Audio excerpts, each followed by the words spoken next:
हैं कि ये दम टूटे पिंडा फूटे हो लेखा दरगाह माही, जिसमें आपकी मृत्यु हो जाएगी। आपको पकड़कर यम के दूत जो भक्ति नहीं कर रहे हैं, आप जी को धर्मराज के दरबार में, न्यायाधीश के दरबार में खड़ा कर दिया जाएगा, जो काल का न्यायाधीश है। और वहां जाकर के आपसे पूछेंगे कि भाई निकाल क्या लाया गठड़ी में, दिखा तेरा परस, कितनी माया इकट्ठी करके लाया तू। जो पूंजी लेकर गया था मनुष्य के श्वासों की, अब दिखा कितना कमा के लाया। फिर ये नीचे को मुंह कर लेगा ऐसे। पुण्यात्मा, ये जब मनुष्य शरीर छूट जाता है उस समय इस प्राणी के साथ ऐसे बीतती है जैसे सौपन में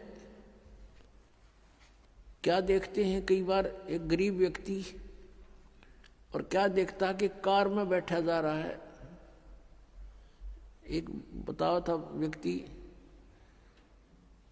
कहने लगा मैं आज सपने में ऐसा देखा कि जैसे कार में बैठा हूं और कार चला रहा हूं, और ब्रेक लगाया, आगे एकदम कोई ऐसी स्थिति आ गई, ब्रेक लगाया, जोर से पैर मारा और रजाई फटी हुई थी उसकी, उस रजाई में का पैर आर पार हो गया।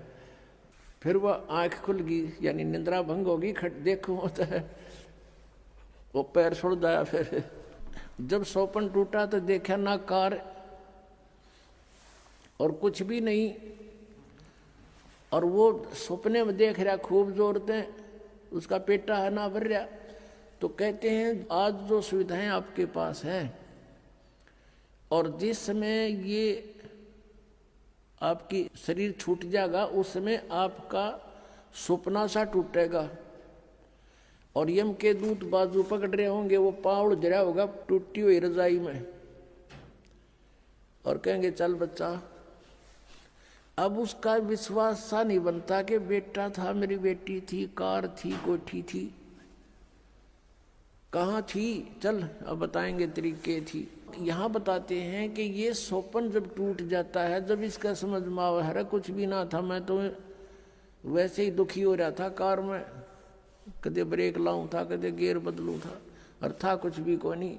तो ये जो आज आप देख रहे हो, जब सपना टूटेगा, आपका मृत्यु होगी, आपको ऐसा लगेगा अरे के था, कौन सा बेटा, कहाँ बेटी, कहाँ कोठी, कुछ भी नहीं था। अब समझ लेना सपने के बाद आपको क्या प्राप्त होता है, याद रह जाती है वो। तो धर्मराज के दरबार में जा करके इसको खड़ा कर दिया जाता है। फिर वो पूछता भाई निकाल, उसको तो मालूम तो होता है ये सारा। तो फिर वो क्या बहाना मिलाता है, क्योंकि उसको याद आ जाती है कि मैं वायदा करके गया था भगवान से, हे परमात्मा जब ईब के मनुष्य शरीर मुझे मिल जावे तो मैं सदा भगवान याद करूंगा, पेट के लिए थोड़ा बहुत कार्य भी करूंगा, लेकिन ज्यादा समय मालिक तेरी याद में बिताऊंगा। अब मुझे सब याद आ गया है। उस समय उसको पिछले पुण्यों जन्म जन्मांतरों के सारे दुख याद आ जाते हैं, और जब ये मनुष्य शरीर प्राप्त करके वहां से चलता है, इसको बार बार समझाया जाता है कि अब के गलती मत करना। तो ये कहता नहीं जी, पीछे गलती बनी सो बनी, आगे नहीं करूंगा। माँ के गर्भ में भी इसको याद रहता है। माँ के गर्भ से बाहर आते ही इसके ऊपर तीनों गुणों का ऐसा एकदम प्रभाव बन जाता है, ये सब भूल जाता, अचेत हो जाती आत्मा। इसको नए सिरे से पढ़ाई कराई जाती है, ये तेरा चाचा, ये तेरी चाची, ये माता, ये पिता, ये बुआ या माँ, ऐसे, और नए सिरे से इसको पढ़ाया जाता है। अब जब तक हम सत्संग में नहीं आते और सतगुरु नहीं मिलते, नकली संतों के सत्संग से भी लाभ नहीं, क्योंकि उनके पास ना नाम ना ज्ञान।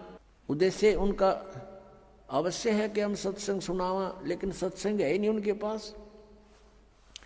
आपने सुना था सत्संग में, आपको दिखाया था कल परसों, कल भी दिखाया था कि राधा स्वामी पंथ के प्रवर्तक श्री शिवदयाल जी की सार्वचन वार्तिक, उसमें क्या लिखा है, इनका सतनाम का पता नहीं न है क्या चीज। कही तो सतनाम हमारी जाति है, सतनाम सचखंड है, सतनाम सार शब्द है, सतनाम सतपुरुष है, सतनाम सतलोक है, और सार नाम भी यही है, सतनाम भी यही है। तो ये सत्संग है इनके। करोड़ों व्यक्ति वहां अपना जीवन नष्ट कर रहे हैं। तो सतगुरु के दरबार में आने से आपको ये ज्ञान होता है। सतगुरु के दरबार में जाइयो बारंबार, भूली वस्तु याद दिलावे हैं सतगुरु दातार। भूली वस्तु लखा जमे हैं सतगुरु दातार। हम जिस वस्तु को भूल चुके थे उसकी फिर याद दिलाई जाती है। अब नकली गुरुओं के पास यदि याद भी दिला दें तो भगवान की भक्ति करो तो उनके पास वो ट्रीटमेंट नहीं, उपचार नहीं, मोक्ष मार्ग नहीं उनके पास, तो उनका ज्ञान भी व्यर्थ। पहले तो ज्ञान है ही नहीं, लेकिन इतना तो अवश्य बता देता है आम संत कि भगवान की भक्ति करनी चाहिए। मनुष्य शरीर बार बार नहीं मिलता, ना उन्हें परमात्मा का पता, ना उनको परमात्मा के पाने की विधि का ज्ञान, तो वो सत्संग भी सुना ना सुना बराबर। अब क्या बताते हैं, जब ये प्राणी दरबार में खड़ा होता, धर्मराज के दरबार में, उस समय फिर इसे पूछा जाता है कि तू यहाँ से एक वायदा करके गया था, प्रतिज्ञा करके गया था कि अब के भक्ति करूंगा, बकवाद नहीं करूं, तूने वो काम किया नहीं जो उद्देश्य लेकर गया था। तो ये जीव क्या कहता है वहां पर, ये न्यू बहाना मिलाता है कि हे भगवान,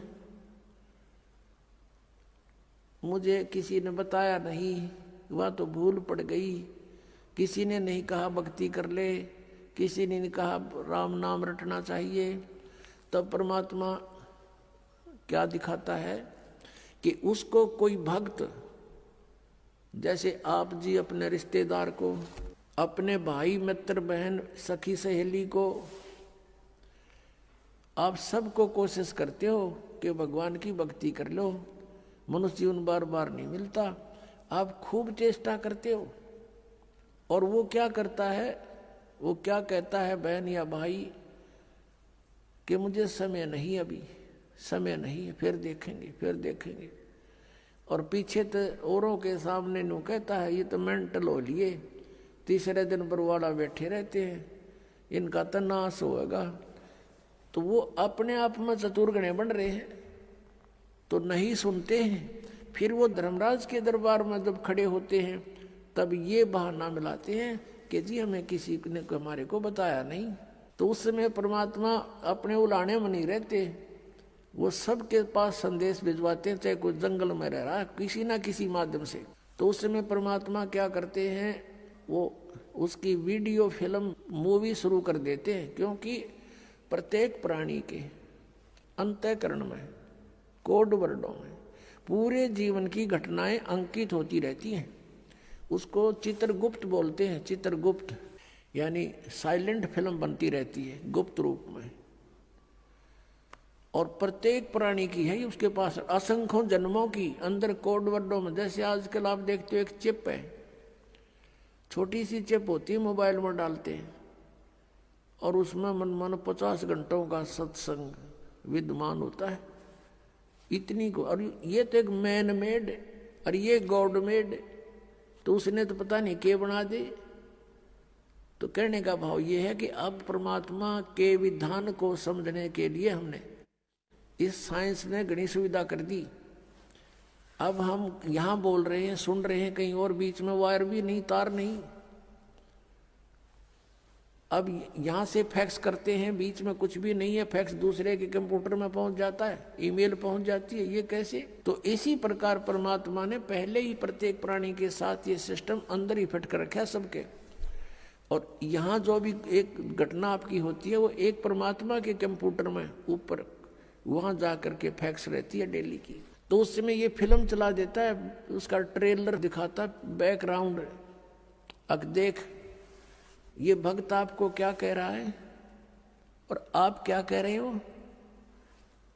ये नीचे गर्दन कर लेता है, उस समय इसके पास कोई गुंजाइश नहीं अग्रम अग्रम करने की। फिर ये क्या कहता है जी, गलती बन गई, गलती बन गई, बन गधा, गलती की सजा देता हूं मैं तो। अब फिर क्या रहा उसके पीछे? तो यहां परमात्मा कहते हैं कि आपको समाज से केवल सामाजिक क्रियाओं का ज्ञान ही हो सकता है, और सत्संग में आने से आपको आत्मा और परमात्मा का ज्ञान होगा।